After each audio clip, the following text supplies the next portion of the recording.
Today on Commander Replay, find out what happens when you leave Ashling the Pilgrim unsupervised with a pack of matches.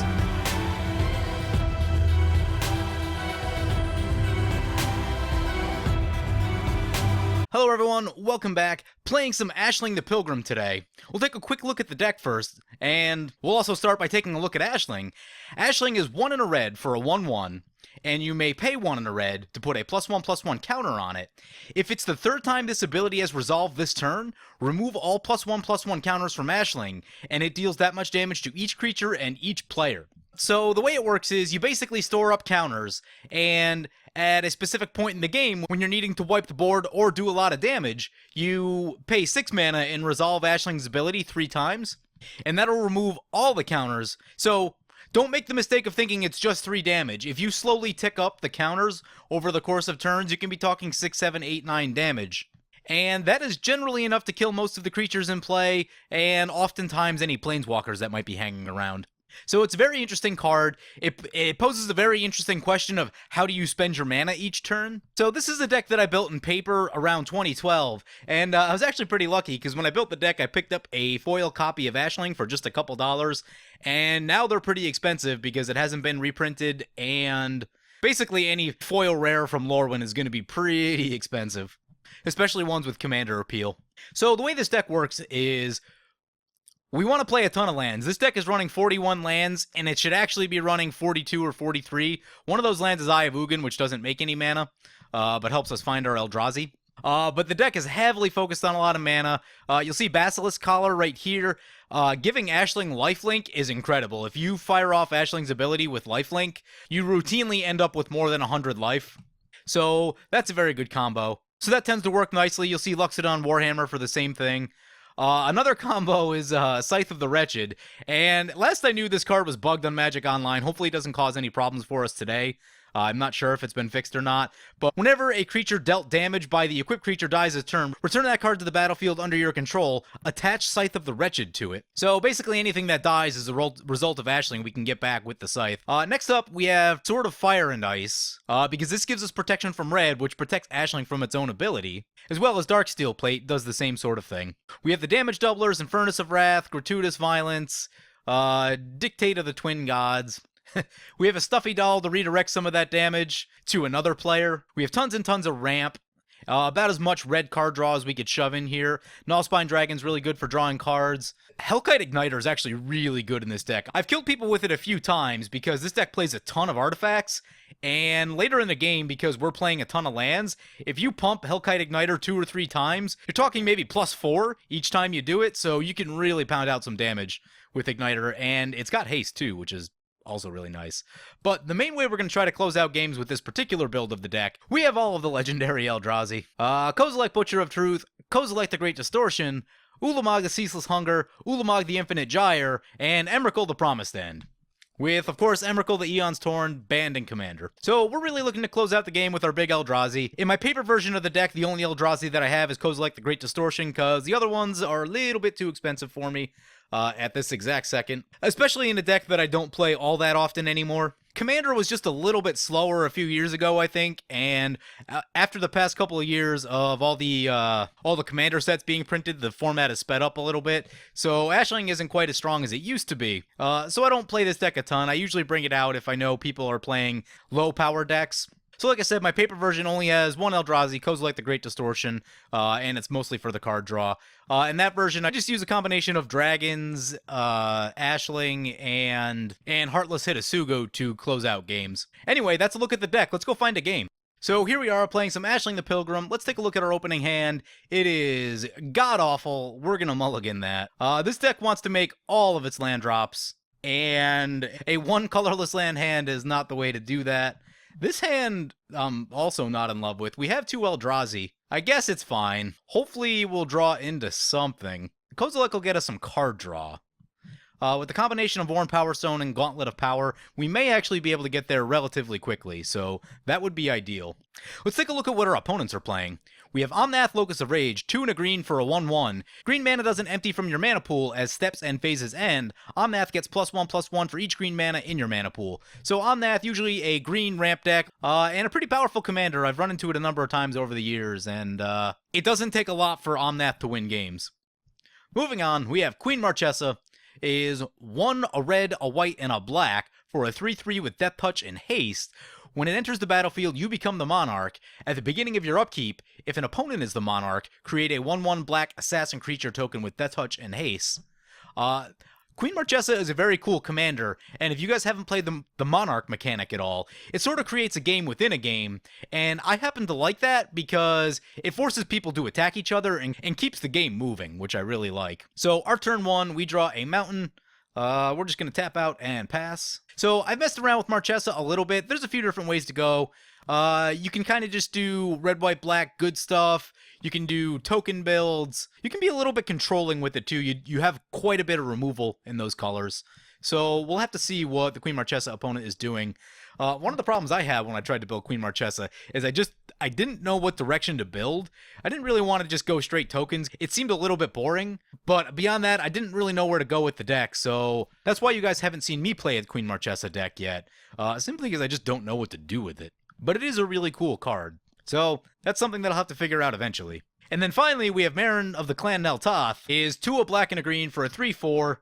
Whenever another creature you control dies, you get an experience counter. At the beginning of your end step, choose target creature card in your graveyard. If that card's converted mana cost is less than or equal to the number of experience counters you have, return it to the battlefield, otherwise put it into your hand. Marin is one of the strongest commanders in Commander, and probably one of the ones that I like facing the least. I really have no love for Marin at all, so we'll see how this game goes. Unfortunately, in our mono red deck, we're not exactly packing a lot of graveyard hate, which is the way that you usually shut down Marin. Hopefully Queen Marchesa has something for Marin. So our turn 2, we drop down another mountain, and we play our Ashling. Also, Omnath played an Arbor Elf on their turn 1. They're going to play a Wild Growth on their turn 2. Uses the Arbor Elf, and plays a Growing Rites of Itlimoc. Ew. Yeah, Growing Rites of Itlimoc is a really powerful card, and it's been showing up a ton in decks that I've been facing. If you guys don't have the money for Gaia's Cradle, Growing Rites of Itlimoc is very much a legitimate budget replacement. Also in our mono red deck, no enchantment removal. We do have things like Strip Mine and Ghost Quarter though, so if it flips over, we do have some chance of being able to blow it up later with land destruction. But we don't have anything in hand currently. So one thing to think about too is that because we generally struggle to draw cards, if we can become the Monarch at any point, that'll be really good for us. Now, this deck does not block particularly well, so it's unlikely that we'll be able to necessarily hold the Monarch for more than a turn. If we can periodically pick up Monarch and just draw a few extra cards here and there, that'll be really good for us. Opponent plays a Path to Exile on the... Queen Marchesa plays a Path to Exile on the Arbor Elf. The Arbor Elf definitely going to be... Ooh, yeah, that makes sense. So the Arbor Elf going to be pretty good with the Wild Growth on the Forest, and even better when Growing Rites of Itlimoc flips into Gaia's Cradle. So definitely understand that play from the Queen Marchesa. Really don't want to get Growing Rites of Itlimoc flipped anytime soon.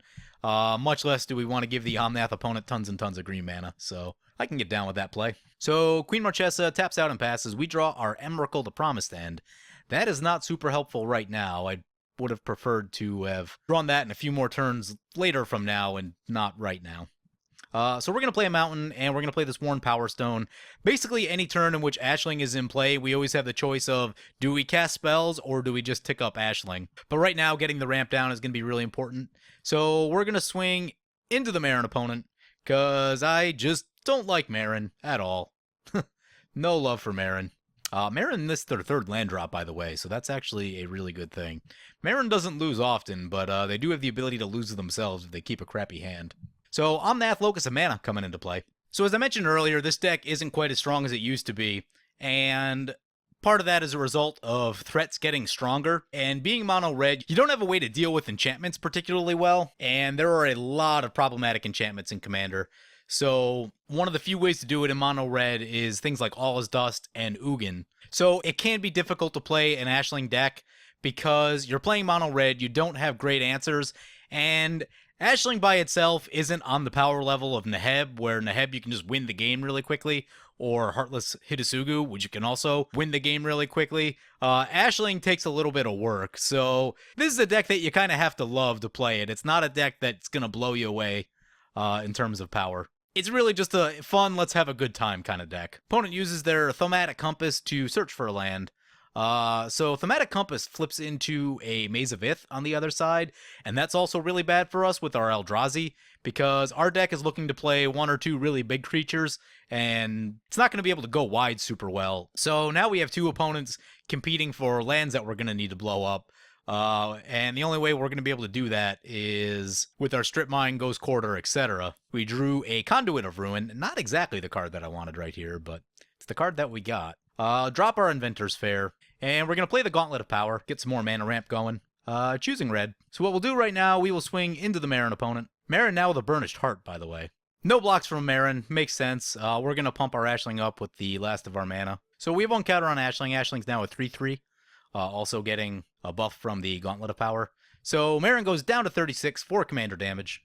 So I just did the math. We are 1 mana short of Kozilek the Great Distortion. Unfortunately, there's still a ton of things in our hand, so we're not going to get maximum value off the card draw at this exact second. However, if we draw a mountain, we can actually cast Ulamog the Infinite Gyre, and now that I'm paying attention to it, Ulamog is one of the very few ways that we can blow up enchantments in this deck. So really hope we draw a mountain next turn, and we can blow up this Growing Rites of Itlimoc, or possibly the Skull Clamp. It's difficult to say which one's going to be worse. Genesis Hydra coming down. So opponent's going to reveal the top X cards of the library and going to put a non-land permanent with converted mana cost X or less from among them onto the battlefield. Does not reveal any permanents. Reveals a Commencement of Festivities, a fog effect. Then shuffle the rest into your library. So on that, the opponent's got a board state going. And Growing Rites of Itlimoc is going to flip. That's no good. Now, I guess the one thing we can do, if things don't go our way next turn, we can just pop Ashling, and that'll get rid of all of Omnath's creatures. And that will significantly slow down anything that they can do with Itlimoc Cradle of the Sun. So when you play Ashling, it's sort of like having a board wipe available to you if you can spend enough mana for it every turn. And now I'm way less tempted to do that now that there's an Academy Rector on the field. Who's got an exile effect? Because Academy Rector seems real bad. Oh, that's a Grave Pact for the Marin opponent. That is really bad for us. That is probably the new highest priority target because, like I said, our deck plays a small number of big creatures, so Grave Pact means that we'll never have a board state. We do draw the mountain, so awesome. That's exactly what we needed. Unfortunately, the board has gotten even worse since our last turn. It's in pretty bad shape right now. But we're going to play this Ulamog, and we're going to shoot the Grave Pact. Opponent said, hope someone has enchantment removal. Time to say, I do. Ah! Marin scoops it up. Yeah, that Ulamog was going to come their way if it got back to the next turn. So, like I said, I have no love for Marin. I do not feel bad about that in the least. I have lost to Marin too many times, and it's not only that I lose to Marin, it's that I never see Marin lose. We're going to stay put with our commander. Don't want to kill the Academy Rector. Also, opponent could potentially trade with our Ashling, which wouldn't be great for us. In the meantime, that means that they will be able to make quite a bit of mana on this turn. Hopefully there's nothing really big in their hand. Although, assuming nothing happens to our Gauntlet of Power, if we draw another mountain, we have Emrakul the Promised End mana. Vernal Bloom. Whenever a forest is tapped for mana, its controller adds green to his or her mana pool. Yeah, that's pretty good. So 6 mana for Omnath. It's now a 7/7. Ooh. So opponent destroys the Thematic Compass, which seems like an oversight, because as good as Thematic Compass is, when it flips over, this Gauntlet of Power is probably just going to kill them. Opponent said, you think Gauntlet of Power was more important. I agree. Should have blew up the Gauntlet of Power. So opponent thought about attacking into the Academy Rector, then decided not to. Probably doesn't want to find out what's on the other side of the Academy Rector. God knows I'm not interested in doing that. Hainware Battlement's coming down for the Queen Marchesa opponent. It's a good card. I don't think this card is quite seeing enough commander play yet. It's still very cheap, and the ability to pay 2 to give your creature haste is really powerful. And if you are running Hainware Garrison for some reason, you always have the ability to hit the meld, and It's a pretty good creature. It's a 7/4 that spits out a bunch of 3/2s when it attacks. That's no joke, especially in a deck that cares about attacking. Oh, utter end on the Ulamog. Oh, that's disappointing. That is super disappointing. I was really hoping to just kill Omnath right there. That was going to be my plan. I was going to wipe the board with Ashling, so all their creatures were gone, or at least most of them, and then try to take them down with the Annihilator. We draw a Sulphurous Blast, not where we wanted to be. Oh, what to do this turn? I feel like I probably have to blow everything up with Ashling, because if Omnath untaps, they're going to pump all their mana into Omnath, and it's going to be so huge that we can't do anything about it. The only problem with doing that is then we're going to find out the best enchantment in our opponent's deck. So, ooh, this is tricky. I think we're going to have to use Ashling and the Sulphurous Blast together to be able to get enough damage on this Omnath. Yeah, I guess there's probably no point to attack, but we'll swing into the Queen Marchesa opponent anyway, because they're gonna block. I expected him to do that. This at least gives us a chance to see what enchantment they're going to get. Now, I'm not saying that we can do a lot about it, but it gives us a slightly better chance to be able to react to whatever they're gonna do, as opposed to if we just tapped out and popped Ashling. Overwhelming Splendor, eh? Enchant player. So that actually worked out really well. So Queen Marchesa enchanted the Omnath opponent. Omnath opponent's creatures lose all abilities, have base power and toughness 1/1, and can't activate abilities that aren't mana abilities or loyalty abilities. Wow. So that's a one-sided humility. That thing, Overwhelming Splendor, huh? That thing pretty crazy looking. So now I'm not even convinced that we need to sweep the board, because now if Omnath blows that up, then Omnath will become a big problem. Actually, Omnath's mana all dissipated because he lost all abilities, so that's good. I think right here we just slam this Conduit of Ruin. So play this Conduit of Ruin. We're gonna go get the search for another Eldrazi, even though we have most of them in our hand already, which isn't spectacular, but at least we have some mana to go with them. Do we want Ulamog for the exiling or Kozilek for the card draw? We already have one card draw Eldrazi, so we'll go with Ulamog for the exiling. So Ulamog is now on top of our library. That does mean that we won't hit our land drop, which is unfortunate, but currently we do have enough mana to cast Ulamog. Overwhelming Splendor. I want to start playing this card. I want to make a deck with this card now. Really cool art. I have to say, I really do like the art in Amonkhet Hour of Devastation especially. All the Nicole Bolas stuff and kind of big destruction anarchy going on. They definitely did a really good job with the art, so I'm impressed. Frontier Siege coming in for our opponent. Let's see what mode they choose. Chooses the cons mode, so trying to get some extra mana. Assumingly, they're probably trying to work towards something big. Whether it's in their hand, I'm not sure. But I fully expect something like an Avenger of Zendikar or Craterhoof Behemoth to make its way down soon. Opponent said, good thing you got rid of the compass. Oh, yeah. I said, well, best bite play I've ever seen. So we're in good shape now. Omnath is attacking the Queen Marchesa opponent with all of their now 1/1s, and this one's a 2/2 because of a counter. So Queen Marchesa down to 36, 1 commander damage. Opponent's going to get some mana off the Frontier Siege. We're going to always yield to that ability. Queen Marchesa's turn. Hero of Bladehold coming down. Possibility that Queen Marchesa is on some kind of token plan.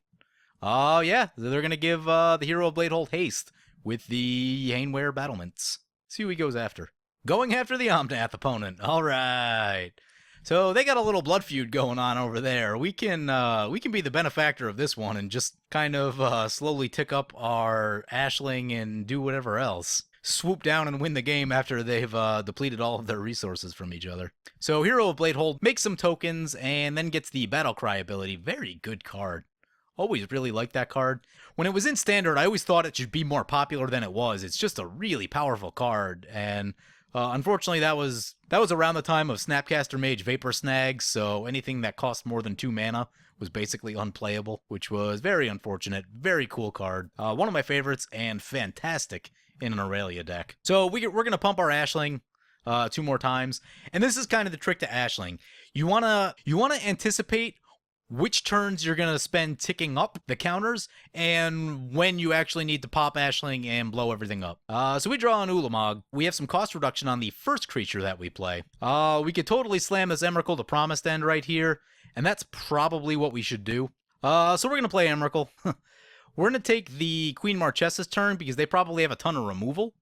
And we would love to just fire all that removal at the Omnath. Opponent says good game. And we will attack with our creatures into the Omnath opponent. Opponent goes down to 23, 5 commander damage. Renegade Map comes in tapped for our opponent. And they play Life Goes On. You gain 4 life. If a creature died this turn, you gain 8 life. That doesn't seem very good. Why would they play that? I've talked about it a little bit. Gaining life in commander is good, but doing it at the cost of an entire card is not good. You want to get life gain from things like Luxodon Warhammer, Sunscorched Region. You want to get creatures with lifelink, where you have a good creature and you're incidentally gaining life. Unless you're playing a specific life gain deck, yeah, Life Goes On is just not a card that you want to be playing. So on that, saying good game. Queen Marchesa already said good game. I mean, basically, any removal that Queen Marchesa has, we're going to throw at Omnath stuff or the Hero of Bladehold. We'll see. So, opponent finally times out. Combat fizzles. Back to our turn. Once again, Emrakul the Promised End, reading target player loses the game, or target player concedes the game. We draw a Magus of the Wheel. Very good. Now we have to be careful, actually, because now that the Overwhelming Splendor is gone, Omnath is actually a thing. And he can pump some mana into it. So I guess the thing we do is just slam this Ulamog, shoot Omnath, shoot Growing Rights of Itlamok. So both of those get exiled. With our floating mana, we'll play Magus of the Wheel. So going to combat, swing with everything we can. Tag opponent for 23 damage, down to 4 life, 10 commander damage. And they're now at 4, which means all we have to do is activate Ashling to close out the game. Omnath back into play. Turn Timber Basilisk gets a landfall trigger. It's going to target our Magus of the Wheel, so we're going to lose our Magus. Opponent's going to pump a ton of mana into Omnath. Going to crack a Renegade Map. Turn Timber Basilisk coming in. We're forced to block with our Magus of the Wheel, so we block with the Magus. Omnath up to an 11/11, and we're just going to pop Ashling. This is the Ashling deck, so why not use Ashling's ability? And if for some reason that goes wrong, then we attack with Emrakul. So put the counters on Ashling, and resolve 3 times, and puts opponent at -2. There it is. Alright, so Ashling the Pilgrim. This is not normally how this deck plays. Keep that in mind if you're planning to build this deck. If you're looking to play Eldrazi specifically, you're probably better off with Neheb. I just happen to like Ashling because I think it's a really cool card. Games do not normally play out like this. It's usually much, much slower. And so whenever you play Gauntlet of Power or any of the mana doublers like Cage Sun and Gauntlet of Might, it usually gets blown up very quickly. So the Omnath opponent had that artifact removal spell, decided to use it on the Thaumatic Compass instead, which was definitely a misplay on their part. Because if they get rid of that, we really don't do much of anything for a while. So that's how most games go. People usually blow up your mana doublers pretty quickly.